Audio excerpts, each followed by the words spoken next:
할렐루야. 오늘 말씀은 오직 믿음으로라고 하는 말씀입니다. 우리가 이 지난주에는 하나님의 나라를 전파함에 대해서 말씀을 나눴습니다. 또 그의 부제목으로 복음과 자유에 관하여 나눴는데요. 하나님께서 이 자유의 복음, 우리를 자유롭게 하는 이 복음을 온 세상에 전하는데, 그 자유의 복음이란 무엇인가 하면은 우리가 바로 죄의 노예 가운데 있으며 죄의 노예 가운데 있는 것조차 모르고 살아가는 우리들에게 참으로 하나님의 그 자유가 무엇인지 복음을 통하여 알게 하시고, 또 오직 이 자유는 사람의 노력과 힘이 아닌 하나님의 능력과 성령으로만 이것이 가능하다는 것을, 그리하여 우리가 항상 성령 충만을 구하며 기도해야 한다는 것을 우리가 함께 말씀을 나눴습니다. 이제 오늘 로마서 말씀을 통해서는요, 오늘 바로 이 하나님께서 주시는 이 자유와 능력, 또 이런 것들이 무엇을 통해서 우리 안에서 이루어지는가, 더 중요한 것이죠. 어떻게 우리 안에서 이루어지고 우리는 어떻게 해야 되는가, 그것이 바로 오늘 제목으로 오직 믿음으로 라고 하는 이 제목으로 함께 말씀을 나누고자 합니다.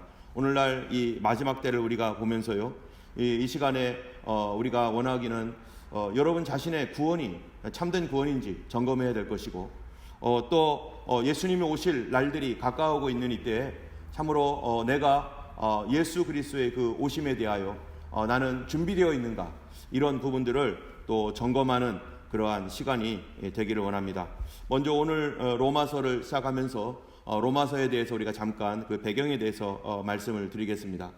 로마서는요, 사도 바울이 제3차 전도 여행 때에 고린도에서 약 3개월 동안 머물면서 이제 예루살렘으로 이제 돌아가기 전에 그가 로마에 있는 사람들에게 그 하나님의 감동 가운데 복음을 증거하고자 말씀을 썼습니다.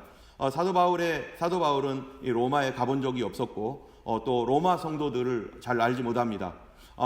그렇기 때문에 로마 성도들도 사도 바울에 대해서 궁금해하고 있었을 것입니다. 그때 사도 바울이 정말로 나누고 싶은 것이 있었어요. 두 가지가 있었는데, 하나는 그에게 있는 은사, 그에게 하나님께서 주신 놀라운 선물이었던 성령의 은사를 나눠주기를 원했고, 또 한 가지는 자기의 복음을 알게 해주기를 원했어요. 내가 무슨 복음을 가지고 있는가, 예수께서 나에게 주셨던 이 강력한 놀라운 이 복음을 너희들에게도 정말로 다시 알려주고 싶다. 이 예수님의 복음이 무엇인지 알리고 싶은 마음에 그들에게 이 두 가지를 나눠주고자 로마서를 쓰며 로마에 가고 싶어 했고, 또 로마를 통해서 스페인, 서바나까지 복음 전도가 계속해서 로마 교회의 도움과 또 로마 교회 보내줌을 통해서 그곳으로 가기를 원했습니다. 그래서 사도 바울이 성령의 감동으로 복음이란 무엇인가, 이런 부분들에 대해서 이제 로마서를 썼는데요. 이 로마서는 정말 놀라운 복음서입니다. 로마서를 통해서 세상의 역사가 많이 변했고요, 많은 사람들이 변화되어 새롭게 되었습니다. 로마서의 구조에 대해서 보면은요, 로마서는 총 16장으로 되어 있는데, 이 16장 중에 4부분으로 로마서가 나뉘어질 수 있고, 크게는 둘로 나눌 수 있고, 또 셋으로도 나누기도 합니다. 4부분으로 저는 나눠보겠는데, 어떻게 나누냐면요, 1장부터 4장까지는 죄인인 우리에게 강권적으로 오신 하나님의 은혜, 죄인인 우리에게 임하신 하나님의 그 은혜가 무엇인지 1장에서 4장까지 얘기하고 있고요, 5장에서 8장까지는 주님께서 우리에게 이렇게 은혜를 주셨는데 그러면 우리는 그 은혜에 어떻게 반응해야 될 것인가, 바로 칭의와 성화, 어떻게 성화의 삶을 살 수 있는지에 대하여 정말 그리스도를 닮은 삶에 대한 그것이 5장부터 8장까지고요. 9장부터 11장까지는 이스라엘의 예입니다. 이스라엘이 이전에 하나님의 말씀인 율법과 복음, 지금으로 말하면 복음이라고 말할 수 있죠, 복음을 받았는데 그들의 과거는 어땠으며, 그럼에도 불구하고 그들의 현재는 어떠하며, 그들의 미래는 어떻게 될 것인가, 이 율법을 받았던 그들에 대한 하나님의 계획과 그 복음에 대하여 9장부터 11장까지 말하고 있고요. 그 다음에 마지막으로 12장부터 16장까지는 이제 성도들의 생활입니다. 교회 생활은 어떻게 할 것이며, 사회생활은 어떻게 해야 되며, 성도들 간에는 어떤 삶을 살아야 될 것인지, 이런 식으로 이제 4부분으로 나뉘어져 있는 것이 바로 로마서입니다. 오늘은 이 죄인인 우리에게 임하신 하나님의 은혜, 죄로 말미암아 죽을 수밖에 없는 우리에게 임하신 하나님의 은혜가 속하는 바로 1장 서문에 대한 것이 오늘 복음의 말씀입니다. 사도 바울은요, 먼저 1장 1절에 자기를 소개합니다. 나는 예수 그리스도의 종이고 사도로 부르심을 받았고 하나님의 복음을 위하여 택정함을 받았다라고 이렇게 말하고 있습니다. 그가 이제 이 예수 그리스도의 종으로서 택함 받아서 너희들에게 하고 싶은 것, 아까 얘기했던 것 두 가지 있었죠. 하나는 거기에 가서 성령의 신령한 은사를 나눠주기를 원하고, 두 번째로는 바로 복음이 무엇인지, 복음이 어떠한 것인지 정말로 나눠주기를 원한다. 그럼 왜 복음에 대해서 이렇게 나눠주기를 원하느냐? 그것이 바로 이제 15절부터 14절부터 17절까지의 내용입니다. 먼저 사도 바울이 1절에서 자기 자신이 사도로 부르심을 받고 택정함을 받았는데, 이 복음에 관하여서 이제 그가 구체적으로 얘기하는데요. 복음은 무엇입니까? 2절에 우리 같이 읽어보겠습니다. 이 복음은 하나님이 선지자들을 통하여 그 아들에 관하여 성경에 미리 약속하신 것이라. 복음은 뭡니까? 바로 아들에 관한 약속이라는 거예요. 아들에 관한 것. 그 아들이 누굽니까? 예수님을 말하는 거죠. 복음은 예수님의 복음이에요. 복음은 예수 복음이에요. 자, 그 아들이 누구인가? 그 아들이 어떻게 해서 하나님의 아들이며 그가 성경에서 얘기한 바로 메시아 그리스도인가? 그는 두 가지로 얘기를 합니다. 첫 번째로는요, 3절에 보면은 그의 아들에 관하여 말하면 육신으로는 다윗의 혈통에서 나셨고, 왜 이런 얘기를 하냐면요, 구약 성경에 하나님의 이 보내신 메시아, 그 메시아는 바로 다윗의 혈통에서 난다고 했거든요. 베들레헴에서 난다고 성경에 분명히 기록되어 있거든요. 요엘서에 베들레헴에서 난다라고 말씀하고 있고, 창세기부터 하나님께서 메시아를 보내겠다고 계속해서 이스라엘 백성들에게 말했고, 또 성경에 기록하고 있습니다. 그런데 그 메시아가 어떤 메시아인지는 이스라엘 백성들은 잘 몰랐어요. 그가 아마 사람이겠지, 사람으로서 그가 오시겠지라고 이 어떠한 자기들과 같은 유대인이라고 생각했었을 것입니다. 그런데 막상 메시아가 오니까 메시아는 이 유대인의 어떠한 그 사람의 모습으로 왔지만 사실은 그가 하나님의 아들이었다는 거예요. 여기서 그들은 깜짝 놀라는 거죠. 그들이 생각해보지도 못했고 상상하지도 않았던 하나님의 아들이 직접 오셔서 그들을 구원하시려고 오셨는데, 그 구원은 이스라엘 자체, 이스라엘 사람들만을 위한 것이 아니라 하나님의 아들로서 온 세상의 구원을 위해 오셨는데, 그가 하나님의 아들이란 증거가 도대체 무엇인가? 그가 죄가 없으며 하나님이 보내신 하나님의 아들, 하나님이시라는 증거가 무엇인가? 라는 것에 대해서 바로 4절이 말하고 있는 것입니다. 여러분, 예수님이 하나님의 아들인 증거가 뭡니까? 사람이 아니라, 여기에 4대 성인이 있는데 4대 성인이 아니라 사람이 아니라 그분은 하나님이다라는 증거가 도대체 뭡니까? 바로 4절에 이렇게 말합니다. 성결의 영으로는 죽은 자들 가운데서 부활하사 능력으로 하나님의 아들로 선포되었으니 곧 우리 주 예수 그리스도시라. 여기 보니까 성령으로 죽은 자들 가운데서 부활하셨다는 거예요. 예수님께서는 부활하신 분이라는 거예요. 이 땅에 부활한 자는 단 한 사람도 없습니다. 잠깐 죽었다가 살아난, 2, 3일 죽었다가 살아난, 그거를 우리는 소생이라고 하지만, 부활이라고 하는 것은 살아난 뒤에 영원히 죽지 않는 것이죠. 바로 예수 그리스도께서 부활하셨다라는 것은 그가 사람이 아니라 바로 하나님의 아들이시며 그가 하나님이시라는 것을 증언하는 것입니다. 바로 사도 바울은요, 바로 이 복음을 전한 겁니다. 그 예수께서 성경에서 오래전부터 얘기했던 그 메시아이시며, 그 메시아는 하나님의 아들로서 우리를 구원하려고 이 땅에 오셨던 분이다. 그렇기 때문에 그 분의 복음을 믿을 때, 복음을 영접할 때 어떤 일이 생기는가?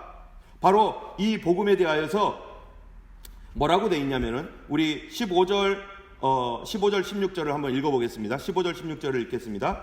그러므로 나는 할 수 있는 대로 로마에 있는 너희에게도 복음 전하기를 원하노라. 이 복음이죠. 예수 복음. 로마에 있는 그들에게도 예수 복음 전하기를 원하는데, 그 복음은, 이 복음을 16절에 보면 내가 부끄러워하지 아니한다. 부끄러워하지 않는 이유가 뭡니까? 이 복음은 모든 믿는 자에게 구원을 주시는 하나님의 능력이다. 모든 믿는 자, 믿는 사람이란 누구든지 구원을 주시는 하나님의 능력. 여러분, 구원이라고 하는 게 뭡니까? 예수님 당시에 구원이라고 하는 말은 작게는 무슨 의미였냐면 병을 고치는 거였어요. 아주 작은 의미로서는 내 병을 치료받아서 소경이 눈을 뜨고 귀머거리에 귀가 열리고 말 못하는 사람이 말을 하고 또 여러 가지 질병으로 죽을 수밖에 없는 그 영혼들이 예수님의 은혜 가운데서 구원받는 것, 그것이 치료받는 것, 그게 구원이었어요. 그런데 구원이 이 몸의 치료, 몸의 구원뿐만 아니라 우리의 영혼과 이 땅의 구원까지 다 포함하는 것입니다. 우리의 영혼이 구원받는 것, 죽을 수밖에 없었던 우리 영혼, 하나님도 알지 못하고 천국과 지옥도 모르고 살아갈 수밖에 없는 이 영혼이 그것을 이제부터 알게 되고 깨닫게 되고 그래 믿게 되고 그리고 새로운 삶으로 변화되는 것. 바로 사도 바울은 구원의 능력을 통해서 무엇을 체험했냐면요, 이 사람은 병이 들었던 사람은 아니었었죠. 그런데 그가 예수님을 만나면서 눈이 완전히 가려져 버렸습니다. 어느 날 이 사도 바울이 예수 믿는 사람들이 너무너무 밉고 싫고, 그래서 스데반 집사가 이 복음을 전할 때 사도 바울은 그게 싫어서 자기가 죽는 일에 참으로 책임자로서 있었고, 이 스데반 집사가 순교하는 일에 자기가 그 자리에서 그가 죽는 것을 바라보면서 그렇지, 예수 믿는 것들 저렇게 죽어야지 하면서 그렇게 양심 없는 종교인으로 살아갔었습니다. 그런 그 사람이 여기에 더해서 예수 믿는 사람은 이제 이참에 아예 뿌리를 뽑자 해가지고요, 대제사장에게 그 다메섹으로 갈 공문을 얻어가지고, 그래서 거기 가서 믿는 사람 잡아다가 이 이스라엘까지 끌고 와가지고 고문하고 감옥에 가두고 못 믿게 하고 여러 번 모욕하는 말을 하게 하고 이런 일을 하고자 그가 이제 다메섹까지 갑니다. 다메섹까지 가는 길에 그가 거기서 예수님을 만나죠. 예수님을 만나고 나서 그가 어떻게 됩니까? 눈이 완전히 멀어버립니다. 3일 동안 눈이 멀어버린 상태에서 어디로 갈지도 모르는 가운데 다메섹의 어떤 직가라고 하는 거리에 들어갔다가 거기서 하나님께서 아나니아라고 하는 한 믿음 있는 사람을 보내주셔가지고 사울에게 안수를 합니다. 그러니까 눈이 벗어집니다. 이게 구원이에요. 눈이 벗어져 버렸어요. 안 보이던 것이 보였어요. 사도 바울은 그렇게 눈이 보여지게 됐습니다. 평생토록 그렇게 살 줄 알았는데 그런데 눈이 떠져 버렸어요. 이게 구원이었어요. 그런데 거기서 끝난 게 아니에요. 그러면서 사도 바울에게 믿음이 들어왔는데요, 이 사도 바울의 마음이 다 바뀌어 버렸습니다. 옛날에는 예수 믿는 사람이 그렇게 미웠어요. 예수 믿는 사람을 다 죽여버리고 싶었어요. 기독교를 없애버리고 싶었던 사람이었었어요.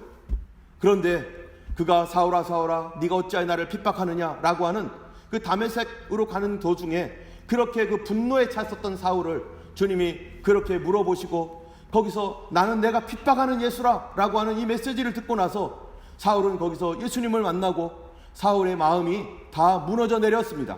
그리고 사울의 마음이요 변해버렸어요.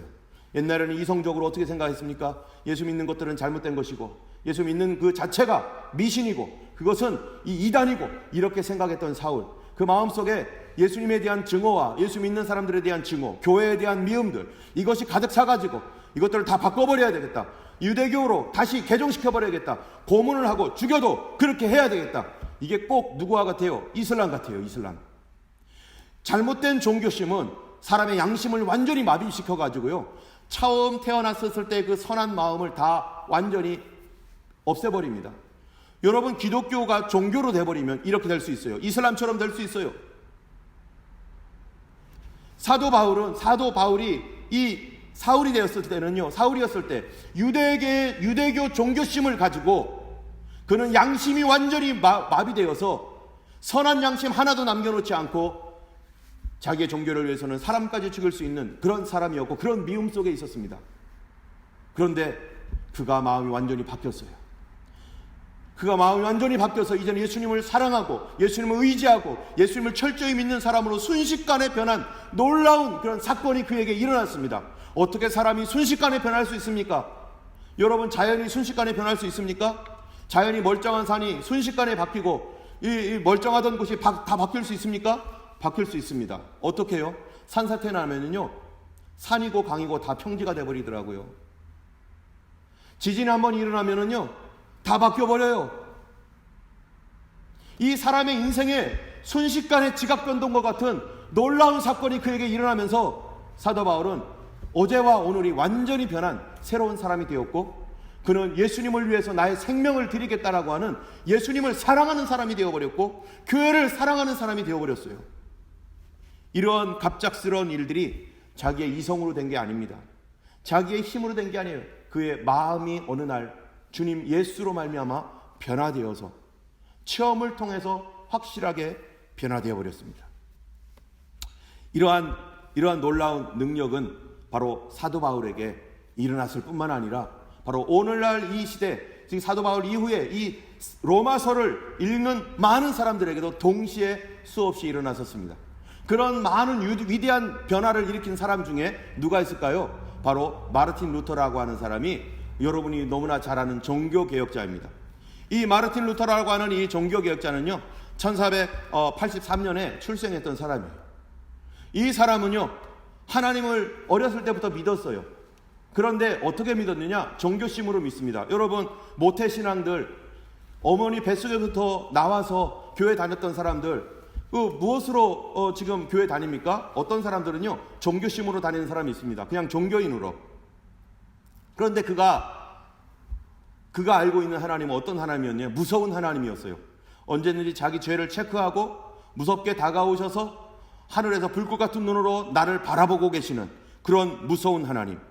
그런데 그가 22살 때 이 사람이 에르푸르트 대학교라고 하는 그런 대학에서 법학을 공부하고 있었는데, 이 법학을 공부하다가 이제는 방학이 되었었습니다. 방학 때 잠깐 집에 있다가 다시 학교로 돌아가는, 방학이 끝나서 학교로 돌아가는 길에 이제는 걸어가고 있는데 갑자기 하늘이 어두컴컴해지더니 갑자기 폭풍이 막 몰려오는 거예요. 그러더니 우르릉 쾅쾅 소리가 나고 막 소나기가 내리면서 이 사람이 소나기를 피하려고 어떤 한 옆에 있는 느릅나무, 조그만 나무가 있는데 그 나무 밑으로 들어갔는데요, 하필이면 그 나무에 벼락이 떨어지는 거예요. 천둥 번개가 거기에 떨어지면서 그 나무가 박살이 나고 다 태워졌는데, 그러면서 그 나무가 쓰러져 버리고, 어떤 사람은 거기에 자기 친구가 있었는데 그 친구가 거기서 죽었다고 하기도 하고, 어떤 것이 정확한지는 잘 모르겠지만 어쨌든 그 사건이 자기에게는 너무나 충격이었어요. 죽을 뻔했잖아요. 그 벼락으로 인해서 죽을 뻔했던 거예요. 그러고 나서 그가 갑자기 이 법학을 공부하는 것을, 내가 이거 법학 공부하면 안 되겠다, 내가 수도사가 되어야겠다, 그래가지고 거기서 하나님 앞에 나 수도사 하겠습니다, 나 멍크가 되어서 수도원 들어가겠습니다 해가지고요, 그가 거기서 수도사가 되기로 결심하고 어디에 들어가냐면 어거스틴 수도회라고 하는 그런 수도원에 들어갔습니다. 다음에 어거스틴이 어떤 사람인지 다음에 얘기할 일이 있을 텐데요, 어거스틴을 따르겠다라고 하는 그런 수도회, 이 어거스틴 수도회는 그 당시 독일에서요 굉장히 그 수도 규칙이 엄격하기로 유명한 수도원이었기 때문에 사람들이 거기에 있다가 도망쳐 나오기도 하고 그러는 수도원이었었어요. 그런데 이 루터는요, 그 충격에 의해서 자기 자신을 철저하게 하나님 앞에 구원받기 위해서, 내가 구원받지 않으면 그처럼 망하겠구나, 내가 꼭 구원을 받아야 될 텐데 어떻게 해야 되나 해가지고요, 철저한 수도 규칙을 따르면 구원을 얻고 마음의 양심의 평안함을 얻겠지라는 생각으로 그 수도원에 들어갔습니다. 그는 3일 밤낮으로 이 물도 먹지 않는 그런 금식도 하고요, 또 심지어 어느 정도였냐면은 자기가 예배를 드리려고 가다가 그만 실수로 자기 동료의 발을 밟았습니다. 동료의 발을 밟았는데 우리는 아우 죄송해요, 미안해요 하면 되잖아요. 근데 이 사람은 어떻게 한 줄 아세요? 동료의 발을 밟고 나서 자기 방으로 들어와가지고 채찍을 들어가지고요, 자기 발등을 막 이 채찍으로 때리는 거예요. 피가 나도록. 어찌하여 네가 동료의 발을 밟았느냐, 자기 몸을 막 학대하기 시작하는 거예요. 그렇게 때리면서 막 피가 날 정도로 때렸습니다. 한 번은 자기 동료 중에 한 사람이 신경통으로 인해서 알아 누웠습니다. 신경통으로 알아 누웠는데요, 자기가 그것을 늦게 알았어요. 그랬는데 우리는 아유 내가 늦게 알았구나, 아유 어떡하지, 이러면 되잖아요. 그런데 이 루터는요 어땠냐면은, 아니 너는 너의 같은 동료, 같은 성도가 저렇게 알아 누워가지고 병으로 이렇게 누워있는데 그것도 몰랐단 말이냐. 그 양심의 가책이 얼마나 무서웠는지 그래가지고요, 채찍을 들어가지고 자기 몸을 30대를 때리는 거예요. 이런 식으로 살았습니다. 여러분 얼마나 비참합니까? 그런 식으로 살아가는 인생이라는 거니 정말로 사는 게 아니에요. 그런데 문제가 생겼어요. 그거는 뭐냐면은 여전히 마음에 평안함이 없는 거예요. 내가 이렇게 나름대로 하나님의 구원을 위해서 정말로 착하게 살아보겠노라고, 의롭게 살겠노라고 나름대로 굉장히 열심히 하는데도 마음의 기쁨과 평안이라는 것은 조금도 없고, 하면 할수록 더 괴롭고 더 자신을 짓누르고 자기를 더 채찍질하면서 회초리하고 더 금식하면 할수록 자기의 마음은 더 괴로움 속에 빠지는 이러한 문제에 그가 걸렸습니다. 어느 날 수도원의 이 높은 위치에 있는 사람에게 자기가 물어봐요. 그 사람이 스타피우스라는 사람인데, 나는 왜 이렇게 평안함이 없습니까? 그랬더니 그분이 하는 말이 로마서를 읽어보게. 로마서에서는 우리가 어떻게 구원받는지 그런 얘기를 하고 있다고. 로마서를 읽었어요. 그리고 이 사람은요, 이제 그 스타피우스가 권유하기를 너는 여기 있지 말고 너는 신학을 공부해봐라 해가지고요, 신학교에 갔습니다. 신학교에 가가지고 24살에 신학을 졸업하고, 그리고 이제 사제소품 신부가 되었습니다. 가톨릭 신부가. 그게 1507년이에요. 그래서 처음으로 이제 예배당에서 이제 뭐 가톨릭에서는 미사라고 하죠. 오늘날로 우리로 말하면 예배를 드리는데, 예배 때 자기가 시편을 낭독하는 거예요. 자기가 이제 순서를 맡아가지고 시편을 낭독하는데, 시편을 낭독하는 그 순간 갑작스러운 어마어마한 두려움이 막 몰려오기 시작했어요. 어떤 생각이 그 속에서 일어났느냐? 너 같은 인간이 어떻게 하나님의 말씀을 읽고 있느냐? 너 같은 인간이 어떻게 예배를 인도하느냐? 하나님의 그 진노가 두렵지도 않느냐? 너같이 살아가는 인간이 어떻게 그럴 수 있느냐? 하는 그런 막 두려움이 몰려오기 시작하는데, 이게 막 입에 너무 이 감당하기 어려울 정도의 막 두려움이 그를 막 힘들게 했어요. 금방 하나님이 나타나가지고 이 루터를 죽일 것 같은 그런 괴로움 가운데 막 어떻게 살 수도 없는 막 무서움 속에 막 있었습니다. 그러다가 이제 이 루터가요, 로마로 갈 기회가 생겼습니다. 로마로 가서 거기에서 어떠한 이 어거스티누스 회에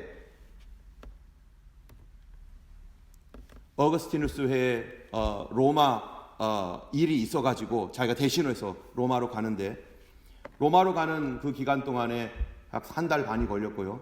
로마에서 약 4주 정도 있는데, 여기저기 성지라는 곳을 가다가 여기에 있는 대로 스칼라 산타라고 하는 이 예수님께서 이 빌라도 법정으로 올라가셨을 때 그 빌라도 계단이 있어요.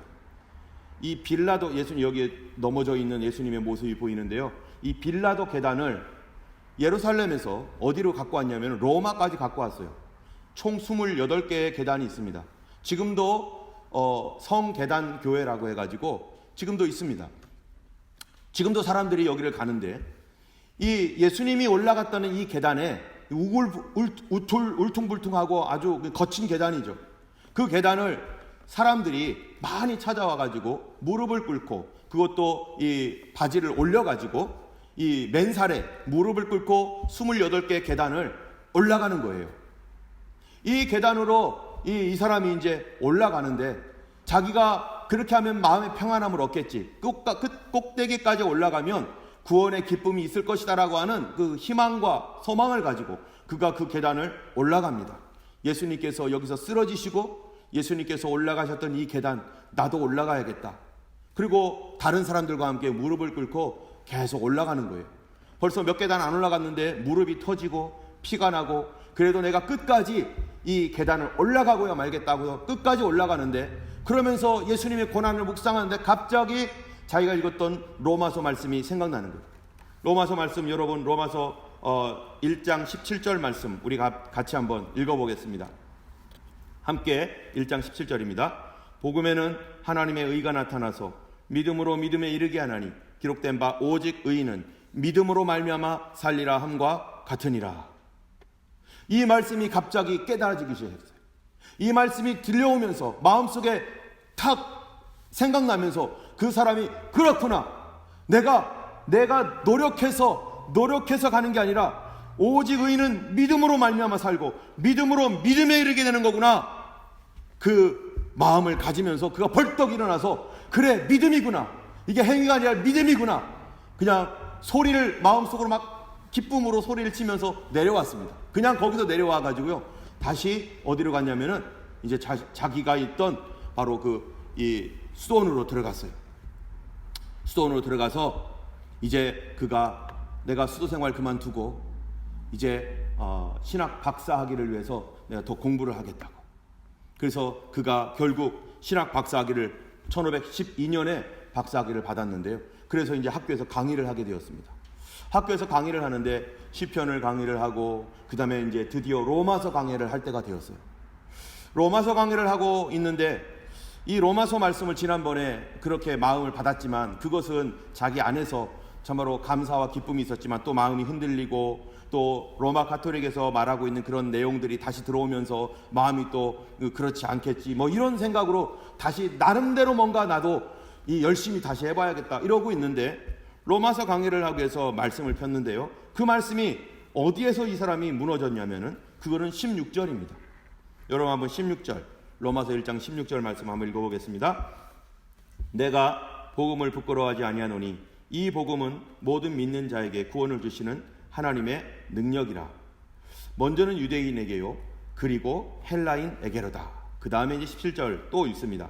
복음에는 하나님의 의가 나타나서 믿음으로 믿음에 이르게 하나니 기록된 바 오직 의인은 믿음으로 말미암아 살리라 함과 같으니라. 여기 보니까 복음은 구원을 주시는 하나님의 능력이다.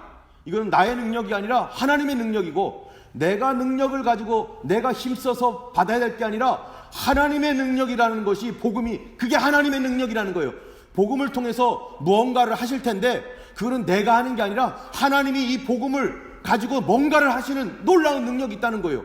그런데 그 복음이 뭔가 이 사람이 가장 무서웠던 게 뭐냐면요 하나님의 의예요. 17절에 보면은 복음에는 하나님의 의가 나타났는데 하나님의 의라고 하는 것은 내가 깨끗하고 거룩하고 성결하고 흠없이 살아야 된다. 그렇기 때문에 이 사람은 채찍질하고 그리고 금식을 뭐 밥 먹듯 하고 이렇게 살았거든요. 그런데 그가 가만히 보니까 바로 그 복음 하나님의 능력 뭔가를 바꿔버리고 뭔가를 새롭게 하고 사람을 고치고 질병을 고치고 나의 삶을 다시 세워놓고 내가 아무리 하려고 해도 안 되는 그 하나님의 놀라운 능력이 어디에 나타났다고요? 복음에 나타났는데 이 복음에는 그게 하나님의 의다. 그 복음이 하나님의 의다. 나의 능력이 아니라는 거예요. 하나님이 하시는데 그 하나님이 하실 것을 내가 믿어버리는 거, 믿음으로 믿음에 이르게 하나니 그거를 내가 믿음으로 영접하는 거, 그것이 뭐냐? 바로 하나님의 의다. 여러분, 하나님이 무엇인가를 하실 것을 내가 받아들이는 게 하나님의 의라는 거예요. 내 의가 아니라 하나님의 의. 그 의를 받아들일 때 내 안에서 뭔가 움직이고 뭔가 변화된다는 것을 그가 거기서 믿게 되었습니다. 드디어 믿게 되었어요. 그전에는 믿음이 없었습니다. 그전에는 자기는 열심히 노력하려고 했어요. 그런데 그거를 드디어 자기 마음속에 마치 사도 바울이 예수님을 만난 것처럼 그 말씀이 자기 마음을 빵 때렸는데 이성으로는 이해도 안 되고 이성으로는 내가 믿는다고 뭐가 바뀌어? 믿는다고 바뀌는 게 뭐가 있어? 내 삶이 바뀌겠어? 내 인생이 바뀌겠어? 이 세상이 바뀌겠어? 이랬었는데 그 하나님의 말씀이 마음속에 갑자기 탕 받아들이면서 믿어진 것도 하나님의 은혜죠.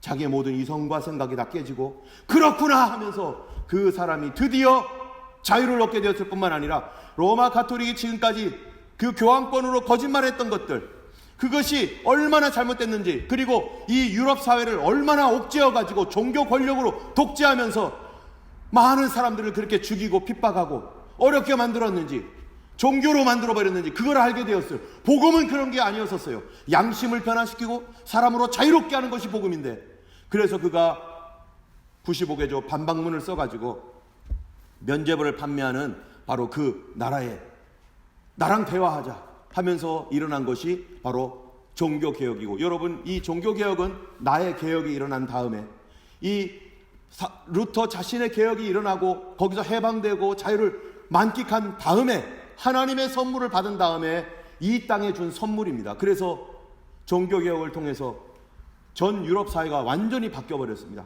그리고 이 옛날에 있던 그런 그 하이라키 구조의 그런 그 구조 또 사람들의 생각들 이런 것들이 다 바뀌어서 종교개혁 이후에 이건 단순하게 이 신앙개혁이 아니라 전 세계를 바꿔버렸던 유럽 사회 전체의 어떤 삶의 패턴과 생각과 이런 모든 것을 바꿔버렸던 근대 사회로 나갈 수 있는 그 길을 열어놓은 것이 바로 이 종교개혁인 것입니다. 여러분 이러한 그 종교개혁은요 이 마르틴 루터를 통해 일어났지만 또 다른 놀라운 그 역사가 또 있습니다. 여러분 또 한 사람이 있는데요 우리가 잘 아는 사람일 거예요. 바로 웨슬레라고 하는 사람입니다. 이 웨슬레라고 하는 사람은 이제 부모님 할아버지 그 할아버지 4대째 목사님 가정이에요. 4대째 목사님 가정인데 이 웨슬레는 어렸을 때부터 어머니의 그 정말 이 철저한 이 신앙 훈련 안에서 자랐던 아이입니다. 이 아이도 나중에 아버지를 도와서 함께 목회를 하고, 아버지가 가신 그 목회의 길을 이 사람도 이제 목사가 되어서 이제 사역을 이제 시작하게 되었습니다.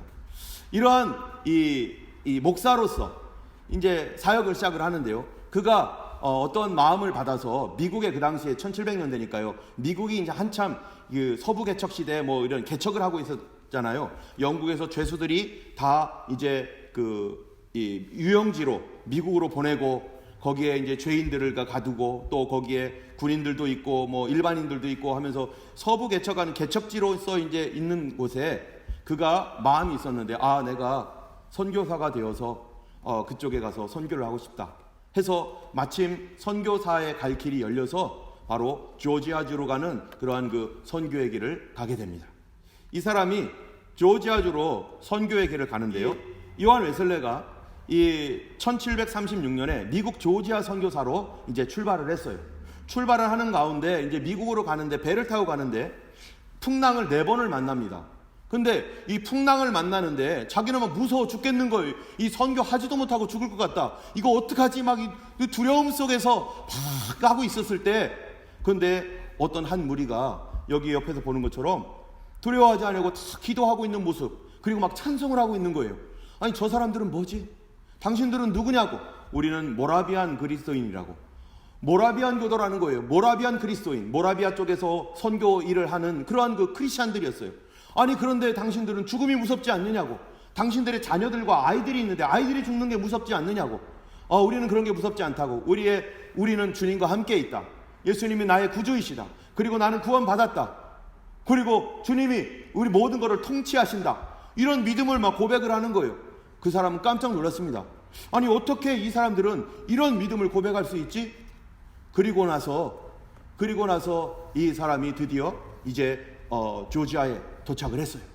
조지아에 도착을 하고 나서 이제 모라비안을 그 전에 만났으니까 어떻게 하다가 모라비안 목사님, 이 선교를 왔던 모라비안 목사님을 한 분을 만났습니다. 그 사람이 어거스트 슈팡겐베르그라고 하는 사람이에요. 이 사람이요, 이 목사님으로 온, 선교사로 온 웨슬레에게 갑자기 이상한 질문을 하는 거예요. 무슨 질문을 했냐면요, 당신은 당신의 마음속에 구원의 증거가 있습니까? Do you have any evidence of salvation in your heart? 구원받은 증거 있습니까? 이 웨슬레가 구원받은 증거? 그러니까 계속 또 물어봐요. 하나님의 성령께서 당신의 영혼에게 당신이 하나님의 자녀라고 증거하고 있습니까? Is the Holy Spirit testifying to your spirit that you are child of God? 그런 질문을 하는 거예요. 계속 말을 못하고 있는데 또 물어봐요. 당신은 예수님을 압니까? 이 말에 그가 뭐라고 대답을 했냐면은 얼떨결에 말한 거예요. 자기 속에 있는 거죠. 네, 나는 그가 온 세상의 구주이신 것을 내가 알고 있습니다. 그랬더니 이 목사님이 다시 물어보니, 그게 아니라 그가 당신을, 바로 당신을 구원하신 것을 아냐고. 너가 구원받았느냐고. 구원받은 하나님이 당신을 구원하신 것을 아냐고 물어봤어요. 그랬더니 이 사람이 하는 말이, I hope he died to save me. 나는 그가, 예수님이 나를 위해서, 나를 구원하기 위해서 죽었기를 바랍니다. 죽으셨기를 바랍니다. 이게 무슨 말이에요? 구원의 확신이 없는 거예요. 아니, 목사님이 되었고 어머니로부터 잘 신앙교육을 받았는데도 모태신앙이에요. 그랬는데도 자기 속에는, 그렇게 많은 설교를 듣고 목사가 되었는데도 예수님이 날 위해 죽으셨기를 바랍니다. 이게 무슨 말입니까? 마음에 확신이 눈꼽만치도 없는 거예요. 이 사람은요, 거기서 자기가 깨달았어요. 나는 예수님이 나를 위해 죽으시는 사실을, 죽고 피 흘리셨다는 것을 믿는 확실한 믿음이 없구나. 나는 그런 믿음이 없는 거구나. 나는 믿음이 있는 줄 알았는데 그 믿음이 없구나. 웨슬리는 그때까지요, 얼마나 이 사람 규칙을 잘 지키는 사람이었느냐면은 아침, 점심, 저녁 시간 다 정해놓고 규칙적으로 기도하고 규칙적으로 성경 보고 모든 규칙을 다 지키고 있었던 그런 사람이었습니다. 경건 생활과 선한 삶을 살기 위해서 열심히 노력했던 사람이에요. 그런데 이런 거를 위해서, 구원받기 위해서 모든 힘을 다 기울였지만, 그런데 예수님께서 나의 죄를 위하여, 이 속죄의 은총, 리뎀션, 이 나의 죄를 위하여 나 때문에 죽으셨다라고 하는 그러한 이 믿음의 경험이 없는 거예요. 마음속에 그런 경험을 해본 적이 없어요. 예수님이 정말 날 위해 죽었구나, 예수님이 나 때문에 죽었구나, 이거를 깨달아 본 적도 없고 깨닫기 전에 믿어본 적이 없는 거예요. 그냥 배운 것은 있는데 그걸 정말로 내가 믿고 있지는 못한 거예요. 그런 가운데 이 사람의 선교가 어떻게 했어요? 선교는 엉망으로 진행됐죠. 여러 가지 모함도 받고 자기의 정말 처절한 인간성을 보여주는 그러한 일도 있었습니다.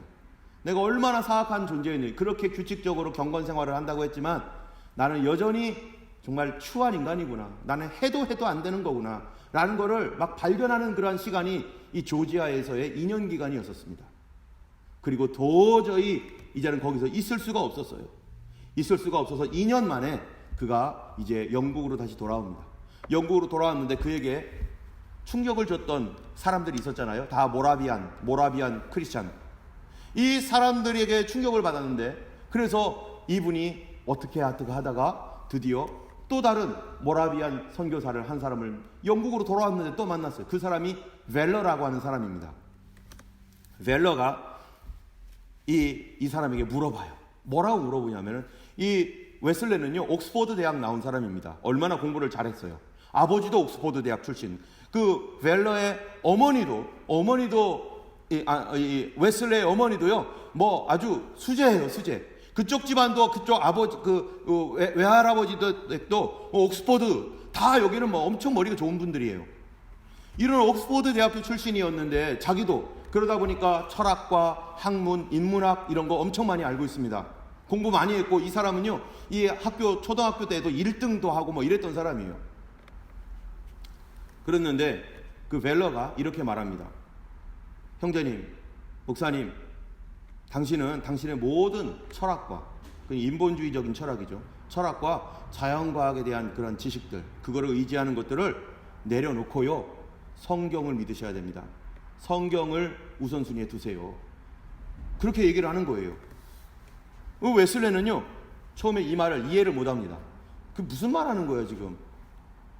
신학을 하려면 철학을 당연히 해야 되고 철학이 다 있어야지만 신학이 되는데, 그리고 자연과학도 다 섭렵하고 그래야 되는데 이게 무슨 말이야 도대체? 이렇게 의아해할 때 이 벨러가 한 말이 뭐냐면은 이런 거예요. 당신은 구원을 받을 믿음을 가지고 있어야 됩니다. 구원에 이르는 믿음을 갖고 있어야 된다는 말이고, 첫 번째로는요 그 얘기가 뭐냐면은 바로 당신 철학적인 인본주의적인 생각 내려놓으라는 것이죠. 두 번째로는 오직 성경을 의지하고 신뢰하라는 말이었었습니다. 그가 이 말을 들었을 때 처음에는 이해가 안 됐는데 가만히 보니까 그 말이 무슨 말인지를 알겠어요. 자기가 이전에 슈팡겐버그 목사님이 당신 구원받은 증거 있느냐고, 당신은 정말로 예수님이 당신을 위해서 죽은 그러한 그 믿음이 있느냐고 했을 때 자기는 나 그런 믿음 없다라고 자기 입으로 고백했잖아요. 지금도 여전히 확신이 없는데 이제 이 목사님이 와가지고 또 자기한테 얘기하는 말이 구원을 얻는 믿음을 갖고 있느냐고 물어보는 거예요. 당신 구원 얻는 믿음을 갖고 있느냐고. 그 얘기를 이제 이해를 하게 된 거예요. 그래서 아니 가만히 보니까 나는 구원 얻은 믿음이 없어요. 그런 확신이 없고 내가 만들어낼 수도 없고, 나는 구원을 나를 구원하는 그 믿음을 나는 받아본 적이 없는데 그럼 어떻게 해야 되죠? 이분한테 물어봅니다. 웰러에게. 웰러가 뭐라고 말하면, 먼저 회개하세요. 믿지 않은 거 회개하시고, 두 번째로 그 믿음을 얻기를 기도하세요. 무슨 믿음을요? 나를 구원하는 믿음, 내가 구원받았다는 믿음.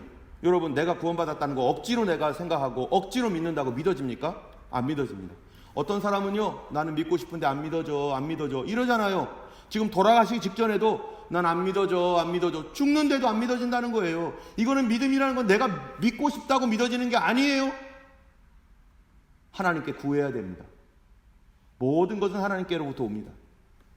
우리 중에 혹시 나는 교회를 다니고 예수님을 믿고 싶었는데도 안 믿어지는 사람이 있고, 모태신앙인데도 나는 그게 안 믿어져.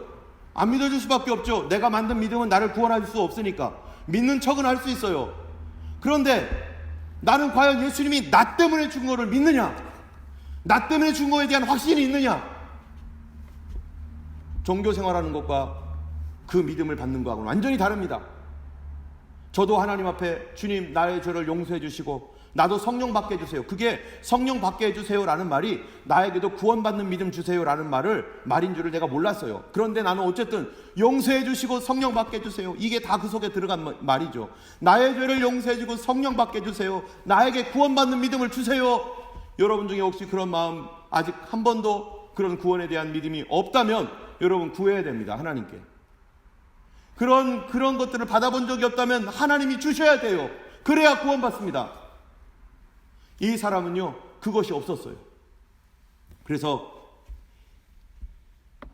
그런데 그 다음 말이 웨슬레이를 어렵게 했습니다. 그거 뭐냐면요, 먼저 회개하고 그 믿음을 구하세요. 그러면 하나님께서 어느 한순간에 그런 구원받는 믿음을 주실 것이고, 그런 구원받는 믿음이 올 때 내 마음속에 확신이 생깁니다. 이렇게 얘기를 하는 거예요. 그런데 웨슬레이가 여기서 잠깐만요. 뭐라고요? 그게 순간 되는 거라고요? 갑작스럽게 된다고요? 나는 성경 공부 많이 하고 열심히 살고 이래야 되는 줄 알았는데, 그리고 나는 뭔가를 열심히 노력을 해야 된다고 그래야 되는 줄 알았는데 이게 한순간에 확 바뀐다고요? 말도 안 되는 소리예요. 그거를 내가 어떻게 믿어요? 하면서 거절을 합니다. 거절을 하니까 이 벨러가요, 그 웨슬레에게 이 순간 변한 사람들 세 사람을 데리고 와요. 이 사람의 간증 좀 들어보세요.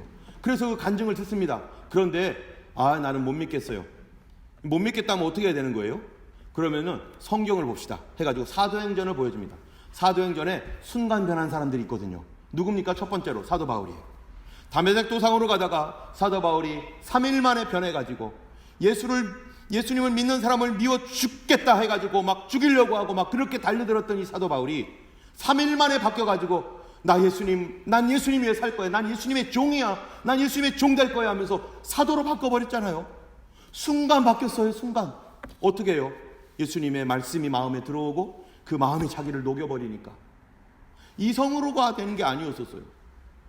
또 고넬료를 봤더니 고넬료가 이 말씀을 듣는 게 이 베드로가 가가지고 고넬료에게 막 말씀을 전하는 거예요. 그런데 고넬료 가정이 어떻게 된 겁니까? 갑자기 성령이 임하면서 유대교인이었던 고넬료가 변화해서 새 사람 돼버린 거예요. 이런 성경에 사람이 순식간에 변해가지고 바뀌는 그런 놀라운 역사들을 성경이 얘기하고 있잖아요.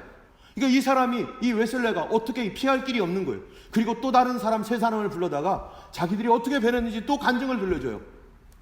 이때 이 웨슬레가 뭐라고 얘기하냐면은 이렇게 말이에요. 이제는 나의 논쟁은 끝났습니다. 주여, 믿음 없는 나를 도와주소서. 주님, 나에게도 구원받을 믿음을 주세요. 나에게도 구원받을 수 있는 그 믿음을 주세요. 하면서 그가 어떻게 하느냐? 그 믿음 받을 때까지 기도하기로 결심하는 거예요. 지금까지는 열심히 노력하고 살고 채찍질하고 루터처럼 그랬죠. 근데 그게 그렇게 되는 게 아니라는 걸 알았어요. 복음에는 하나님의 의가 나타났는데 이 복음은 내가 하는 것이 아니라 하나님이 하신 일인데, 그 하나님이 하신 일이 바로 예수 그리스도시고, 예수께서 우리를 위하여 십자가에 달려 죽으셨던 그 죽음을, 그리고 부활하신 것을 내가 믿음으로 받아들이면 내 죄를 위하여 죽으신 예수님이 나를 구원하시는 그 은혜를, 이 복음을 믿을 때 내 안에서 바꿔지고 내 안에서 무슨 큰 일이 일어나는데, 그 일이 복음의 뭐예요? 능력이라는 겁니다. 우리에게 구원을 주시는 하나님의 능력은 그 말씀이 내 안에 다가오고 내가 그 믿음을 받아들였을 때, 내가 그 믿음이 내 안에 올 때 나의 삶에 일어나는 것입니다. 이 사람은 그때부터 하나님께 기도하기 시작했습니다. 하나님, 나에게 그 믿음 주세요. 나에게는 구원의 확신이 없습니다. 하나님, 나도 구원받고 싶습니다. 지금까지 종교인으로 살았습니다. 하나님 나도 그 믿음을 좀 주세요. 그러면서 기도하다가요, 이 벨러라고 하는 그의 멘토가 그가 이제 미국으로 선교하러 가게 되었습니다. 이제는 누구에게 물어볼 사람도 없어요. 그런데 그때 자기 동생에게 놀라운 일이 생깁니다. 여러분, 요한 웨슬레도 유명하지만 찰스 웨슬레도 유명한 사람이죠. 찰스 웨슬레는 어떤 사람입니까? 이 사람은 찬송가를 많이 작곡한 사람이에요. 찰스 웨슬레는 몸이 안 좋았어요. 병이 들었었어요. 그런데 그 찰스 웨슬레가 하나님 앞에 기도하다가 갑자기 찰스 웨슬레에게 하나님의 은혜가 임하셨는데, 그 찰스 웨슬레에게 구원의 확신이 온 거예요. 너 구원 받았다, 내 죄 용서함 받았다, 이런 구원받은 믿음이 자기에게 오고 순간에 왔을 뿐만 아니라 그 순간에 자기 질병도 고침받았어요. 그래가지고 형에게 와가지고, 형, 내가 그 일이 생겼어. 요한 웨슬레는 더 고민이 생깁니다. 이거 어떻게 되는 거지? 나에게는 왜 안 오고 그 내 동생에게 먼저 왔을까? 그러면서 하나님께 기도하고 있다가 자기가 그래도 이게 자기에게는 잘 안 되니까 낙심된 가운데 있었습니다. 그러다가 1873년 5월 24일 날 올더스게이트라는 곳에 갔어요. 여러분, 제가 이 요한 웨슬레의 이야기를 왜 하냐면, 요한 웨슬레가 감리교 부흥 운동을 일으켰던 사람입니다. 영국 사회를 완전히 바꿔놓은 사람이에요. 여러분, 그 당시에 프랑스에서는 프랑스 혁명이 일어나고 있었습니다. 프랑스 혁명이 일어나서 수많은 사람이 죽고 난리가 났어요. 전쟁이 일어났어요. 수많은 사람들이, 이 로베스피에르라는 사람이 독재를 하면서 이 프랑스를 공화정 만들겠다고 해놓고 독재를 해가지고 프랑스에는 어마어마한 사람이 죽고 지금 난리가 났을 때 영국은 그게 하나도 없었습니다. 여러분, 왜 영국이 이게 없었는지 아세요? 바로 영적 부흥이, 이 요한 웨슬레와 휘필드를 통해서 영적 부흥이 영국 사회를 싹 변화시키니까요, 영국 사회는 조용히 넘어가 버렸어요. 오히려 그때 놀라운 부흥이 일어나고, 이 요한 웨슬레가 이 변화되었었는데 그 일이 일어나서 그 사회가 그렇게 지나갔어요. 그런데 변화되기 이전에 요한 웨슬레는 어땠느냐? 고민이 너무나 되는 거예요. 나는 왜 그 믿음이 없을까? 하나님, 나에게 이 믿음을 주세요. 나에게 이 믿음을 주세요. 그가 낙심한 가운데 올더스게이트라는 곳에 갔습니다. 거기에 네트턴 코트라고 하는 그런 모임이 있었는데요. 모이는 장소가 있었는데 거기에 모라비안 교도들이, 모라비안 크리스찬들이 모여서 거기서 막 기도하고 있는 그러한 그 곳이었었어요. 그가 거기 가가지고 그는 뒷자리에 앉았습니다. 낙심된 마음에 벨러도 없으니까 뒷자리에 앉았는데 거기에서 누군가가 일어나서 이제 설교를 하는 시간인가 봐요. 마르틴 루터가 참으로 그 오직 의인은 믿음으로 말미암아 살리라 라고 했던 그 말씀을 이제 가지고 마르틴 종교 개혁을 해서 지금 여기까지 왔는데, 그 로마서 주석이 있는데, 마르틴 루터가 쓴 로마서 주석, 그 로마서 커멘터리가 있는데, 이 로마서 커멘터리에 이 서문 맨 앞에 이제 머릿말이 있잖아요. 머릿말, 그 서문을 누군가가 읽는 거예요. 그 서문을 딱 듣는데 그에게 어떤 일이 생겼느냐면요, 그 말씀과 함께 읽을 때 그가 완전히 그가 충격을 받는데 그 변화가 일어나는데요. 그 자기 일기에 이렇게 썼습니다. 뭐라고 썼냐면은, 나는 마음이 이상하게 뜨거워지는 것을 느꼈다.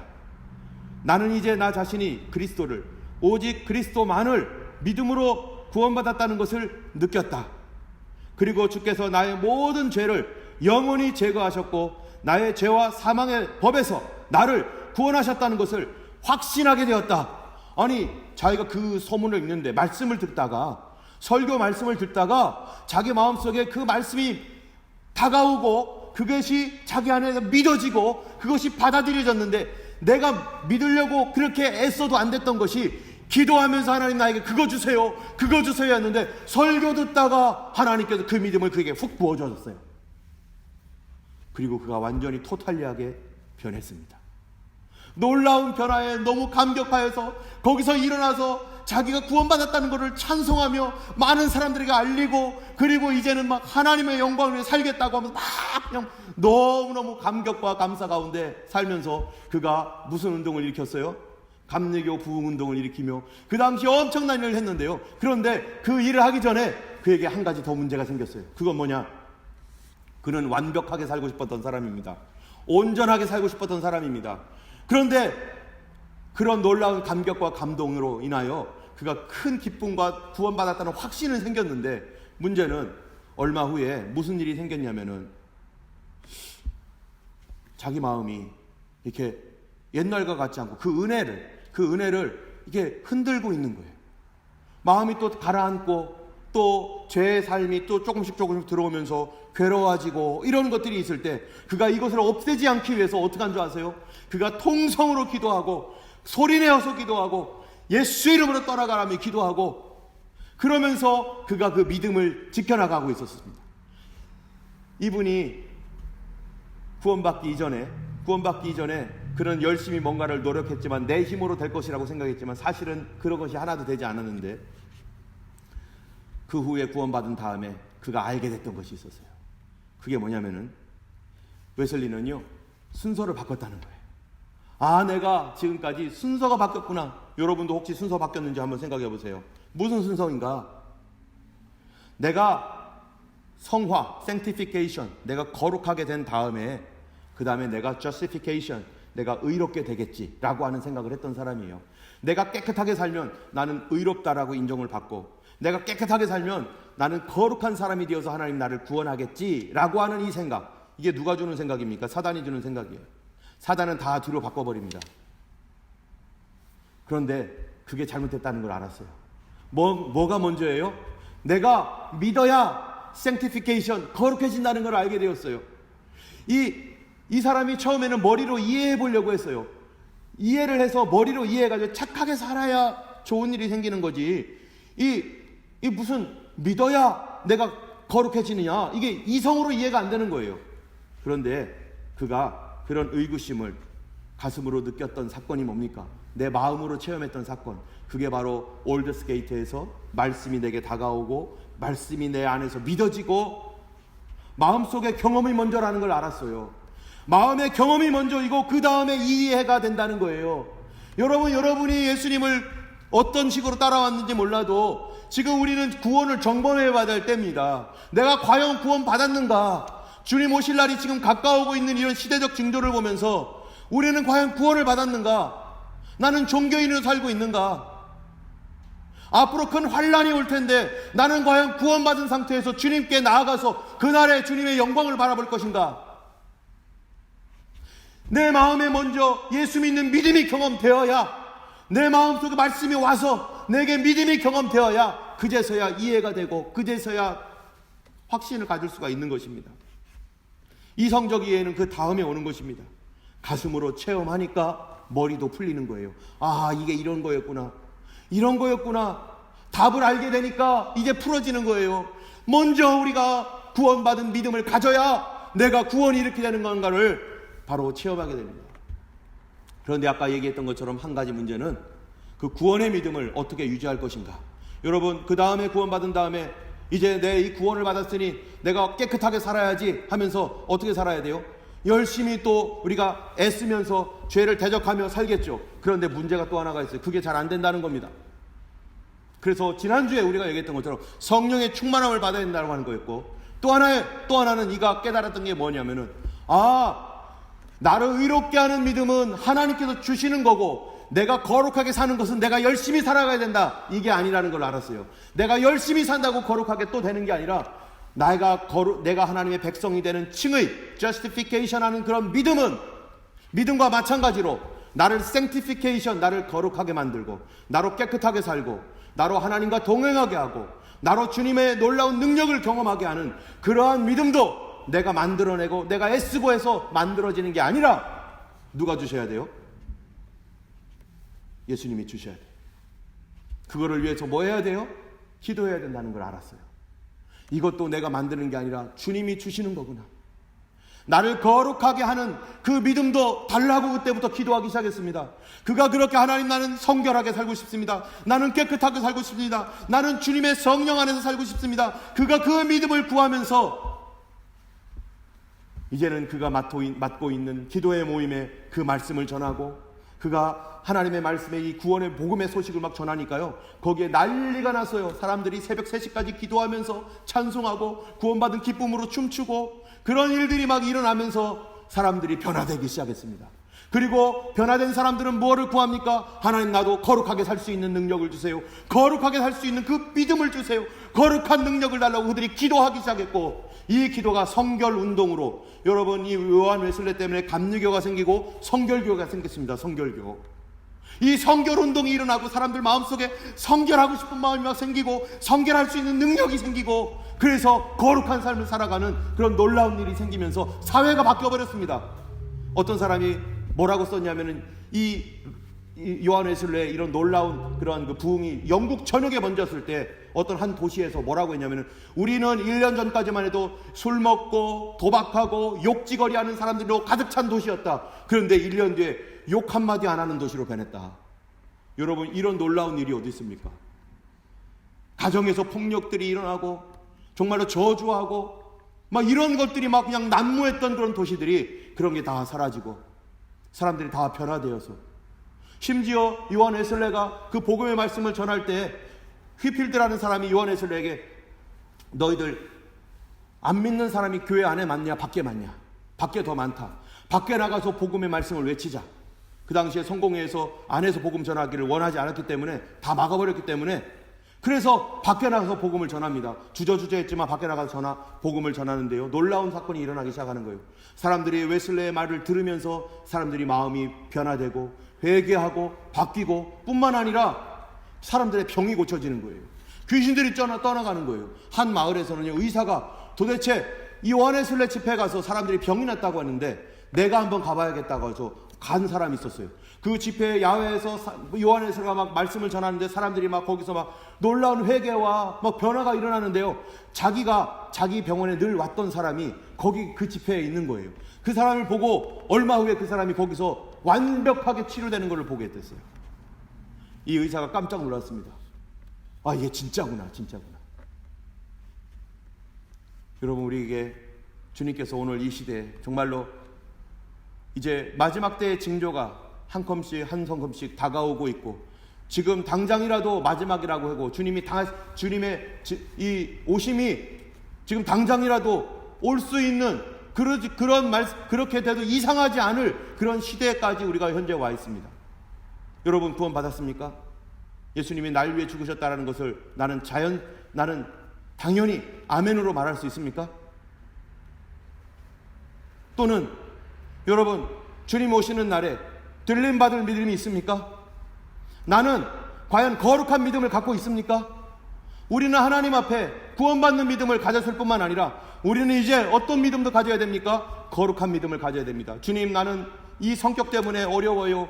주님, 나는 나의 연약함 때문에 힘듭니다. 나에게 거룩한 믿음을 갖게 해주세요. 나에게 거룩한 믿음을 주세요. 나에게도 성령의 능력을 주세요. 여러분, 우리가 지금 병을 위해서 기도하고 있습니다. 여러분, 이 병을 고치는 믿음 내가 막 만들어냅니까? 안 믿어지는데 막 믿어보겠다고 막 애쓰면서 막 만들어집니까? 만들어지지 않습니다. 이것도 누가 줍니까? 병을 고치는 능력이 예수 그리스도께 있고, 그 고치는 능력의 믿음이 나에게 올 때 그 병을 고치는 능력이 나에게 나타나게 되는 것이고, 나뿐만 아니라 다른 사람에게 고침을 능력이 나타나도록 하는 믿음이 우리에게 와야 되는 것이죠. 우리 하나님 앞에 병 낫기를 위하여 기도하라 하신 말씀처럼 우리가 서로를 위하여 기도하고, 하나님 병 고치는 믿음을 주시옵소서. 내 병을 고치고 다른 사람의 병까지 고쳐지는 믿음이 우리 교회에 임하게 하여 주시옵소서. 주님, 주께서 역사하셔서 우리 주님 오시는 날에 우리 모두가 주님께로 올라갈 수 있는 그 믿음을 우리에게 주시옵소서. 거룩한 삶을 살지 못하는 저 하나님, 노력해도 안 되고 채찍질해도 안 됩니다. 구원받았지만 하나님, 여전히 삶은 뭉개지고 어렵습니다. 그러나 주님 역사하셔서 우리에게 이 믿음을 주시어서 거룩한 삶을 살아갈 수 있도록 도와주셔서 주님 오시는 날 기쁨으로 맞이할 수 있는 그 믿음의 확신과 그 믿음을 주시옵소서. 우리는 이 믿음을 구해야 될 것입니다. 이때 우리가 정말로 우리의 믿음을 점검하고 우리 주님 앞에 항상 우리 주님 앞에 믿음으로 구하고, 모든 선물은 하나님께로부터 오고 모든 좋은 것은 예수 그리스도께로부터 온다는 사실을 우리가 반드시 기억하고, 우리에게 필요한 것 있을 때마다 주님 앞에 믿음을 구하고 능력을 구하고, 하나님께서 역사하실 때 주님 반드시 일하시고 구하라 주실 것이고 찾으면 찾을 것이고 문을 두드리는 자에게 열릴 것이라 하셨던 말씀처럼, 그 믿음이 올 때까지 우리 기도하시는 여러분들 되기를 예수님의 이름으로 축원하며, 밤낮 부르짖는 자의 그 간구를 주님이 오래 참으시겠느냐 하셨던 말씀과 같이 우리 주님 반드시 역사하시고 우리에게 인도하실 것입니다. 이 시간 우리 같이 기도하기 원합니다. 하나님 아버지, 나에게 믿음을 주옵소서. 여러분 가운데 아직 예수님을 구주로 믿어보지 못했고 교회는 다니지만 예수님이 내 죄를 용서하셨다는 것에 대해서 아직 믿음이 생기지 않았다면 그 믿음 구하셔야 됩니다. 우리는 거룩하게 살기를 원하지만 내가 거룩하지 못했다면 우리 하나님 앞에 거룩한 믿음을 구하셔야 됩니다.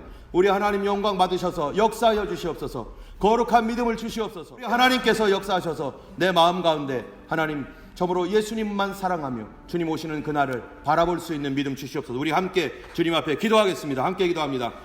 할렐루야. 하나님 아버지 감사합니다. 아버지 하나님이여, 참으로 이 시간 하나님 우리 가운데 아버지 성령께서 일하시고 역사하셔서 아버지 하나님 믿음의 하나님 복음에서 떠나가는 자 없게 하시고 죄악을 회개하고 예수 앞에 하나님 돌아와서 아버지 애통하며 회개할 수 있는 하나님 모든 성도들 되게 하여 주시옵소서. 걸어가신 하나님 아버지 감사합니다. 회개하라 천국이 가까웠느니라 말씀하였습니다. 모든 불의와 하나님 음란과 죄악과 거짓말과 방탕함과 아버지 하나님 모든 이 더러운 죄악들을 떠날 수 있도록 하나님 믿음을 주시옵시고 아버지 그 죄를 고백할 때 하나님 우리 안에 하나님이 아직 구원받지 못한 성도들이 있다면 구원받는 믿음 주시옵소서. 그 믿음을 주시옵소서. 주여 아버지 하나님 여전히 하나님이여 참으로 성결을 사모하지만 내 힘으로 하나님이여 성결하게 살 수 없는 하나님 안타까운 마음을 가진 성도들 아버지 하나님이여 성결의 믿음 성결의 능력을 주시옵소서. 아버지 하나님 아직도 하나님 주님의 오심이 하나님 믿어지지 않는 성도들이 있다면 아버지 하나님이여 그것을 믿을 수 있는 성경 말씀을 믿을 수 있는 믿음을 주시옵소서. 우리 주님 언제 오실지 우리는 알지 못하지만 항상 기도하고 깨어있으라고 하신 말씀과 같이 늘 깨어있는 교회 준비되어 있는 교회 되게 하여 주시옵시고 아버지 하나님의 이 땅을 위하여 하나님 간구하고 기도하는 그 기도에 하나님이여 참을 믿는 믿음의 능력을 주셔서 아버지 우리가 기도하여 이 땅을 바꾸게 하여 주시고 주님의 뜻을 이루게 하여 주시옵시고 우리에게 하나님의 믿음의 길을 걸어갈 수 있는 믿음의 사람 되게 하옵소서. 아버지 하나님이 오직 나의 의는 믿음으로 말미암아 살리라. 믿음에서 믿음에 이르게 하나님 하신 이 말씀이 아버지 하나님의 믿음을 통하여 나타나는 것을 보게 하여 주시옵소서. 우리 교회를 하나님 주님이 기뻐하시는 교회로 사용하여 주시고 이 땅 가운데 하나님이여 새로운 부흥의 역사가 하나님 호주와 전 세계에 아버지 다시 충만해질 수 있도록 역사하여 주시옵소서. 이제는 우리 주 예수 그리스도의 놀라우신 은혜와 하나님 아버지의 크신 사랑과 성령님의 감화 감동 위로 인도 교통하심이 참으로 주님 앞에 믿음을 구하는 모든 성도들 머리 위에 이제로부터 영원토록 함께 하시기를 간절히 축원하옵나이다.